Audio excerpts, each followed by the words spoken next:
नमस्कार दोस्तों, स्वागत है आपका द स्टडी आईएएस के न्यूज इन फोकस प्रोग्राम में। और आज का टॉपिक है state of food security and nutrition in the world report. सबसे पहले देखते हैं ये विषय चर्चा में क्यों है। संयुक्त राष्ट्र की हाल ही में जारी state of food security and nutrition in the world 2025 report यानी सोफी 2025 रिपोर्ट ने वैश्विक भूख और पोषण सुरक्षा की स्थिति का खुलासा करते हुए दुनिया भर में भूख से प्रभावित लोगों की संख्या में मामूली लेकिन महत्वपूर्ण गिरावट दर्ज की है। हालांकि ये केवल एक सकारात्मक संकेत है। रिपोर्ट ये भी चेतावनी देती है कि लगातार बढ़ते संघर्ष, जलवायु संकट, मुद्रास्फीति और कर्ज तनाव ने वैश्विक प्रगति को खतरे में डाल दिया है। विशेष रूप से अफ्रीका और पश्चिम एशिया में हालात बिगड़ते देखे गए हैं, जो अंततः वैश्विक भूख की गंभीरता को बढ़ा सकते हैं। इसी के साथ चलिए देखते हैं रिपोर्ट के मुख्य बिंदु। वर्ष 2024 में वैश्विक स्तर पर लगभग 673 मिलियन लोग भूख से प्रभावित रहे, जो कि कुल जनसंख्या का 8.2% हिस्सा है। हालांकि यह आंकड़ा 2023 की 8.5% दर से थोड़ा बेहतर है, लेकिन अभी भी ये कोविड पूर्व 2019 के 7.5 स्तर से अधिक बना हुआ है। ये बताता है कि वैश्विक स्तर पर भूख की समस्या में कुछ सुधार तो हुआ है, लेकिन ये सुधार अभी भी अधूरा है और असमान है।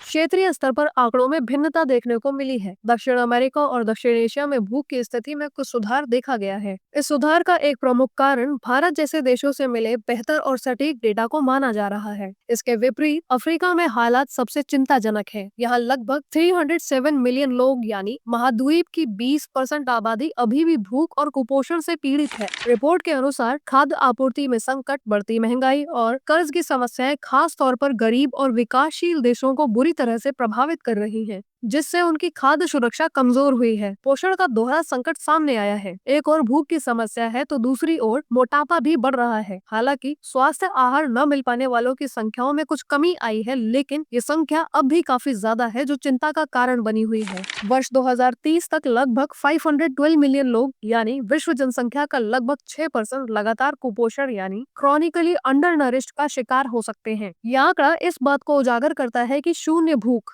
यानी जीरो हंगर के लक्ष्य को प्राप्त करना अभी भी एक बड़ी चुनौती बना हुआ है। चलिए देखते हैं सोफी रिपोर्ट के बारे में। सोफी रिपोर्ट यानी state of food security and nutrition in world एक वार्षिक रिपोर्ट है, जिसे संयुक्त राष्ट्र की 5 प्रमुख एजेंसियां मिलकर प्रकाशित करती हैं, जिसमें Food and Agriculture Organization, International Fund for Agriculture Development, United Nations Children's Fund, World Food Programme, World Health Organization शामिल है। ये रिपोर्ट वैश्विक स्तर पर भूख, कुपोषण, खाद्य असुरक्षा और पोषण संबंधी अन्य पहलुओं की स्थिति का आकलन करती है और सतत विकास लक्ष्य 2 यानी जीरो हंगर की दिशा में प्रगति को मापने का महत्वपूर्ण साधन है। इसमें क्षेत्रीय रुझान, जोखिम कारक जैसे संघर्ष, जलवायु परिवर्तन, आर्थिक संकट और सामाजिक सुरक्षा कार्यक्रमों का आकलन किया जाता है। इसी के साथ चलिए देखते हैं आपका आज का अभ्यास प्रश्न। State of food security and nutrition in the world यानी सोफी रिपोर्ट 2025 के संदर्भ में निम्नलिखित कथनों पर विचार कीजिए। कथन 1, रिपोर्ट के अनुसार अफ्रीका में भूख की दर विश्व में सबसे अधिक है, जहां महाद्वीप की लगभग 20% आबादी कुपोषण का शिकार है। कथन 2, रिपोर्ट में यह अनुमान लगाया गया है कि यदि वर्तमान रुझान जारी रहे तो 2030 तक विश्व की लगभग 6% आबादी लगातार कुपोषण का शिकार रह सकती है। उपरोक्त में से कौन सा या से कथन सही है या है? ऑप्शन ए केवल 1, ऑप्शन बी केवल 2, ऑप्शन सी 1 और 2 दोनों, ऑप्शन डी न तो 1 और न ही 2। अपना उत्तर हमें कमेंट करके बताना ना भूले। धन्यवाद। जय हिंद, जय भारत।